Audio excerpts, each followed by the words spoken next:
Vay bu odamzatning bir başlamanmasa her bela yazıydı ekan. Bunu duruşuna qaranglar.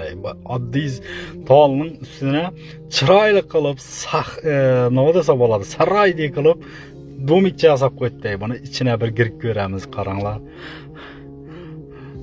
İçine girip görükkani boho bismillahirrahmanirrahim.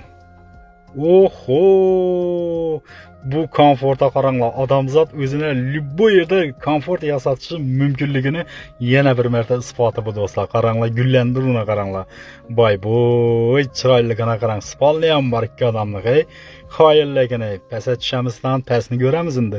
Bu taraflarni bunga qaranglar. Boy lesinsaga qaranglar. Oyna bu duruşa qaranglar, duruşa bir like arzimmi odamzatning qo'lini gulligini qaranglar. Like bosib kanalimize abone bo'lib qo'yishni unutmanglar do'stlar. Buning mo'jizalar chiqaraveramiz.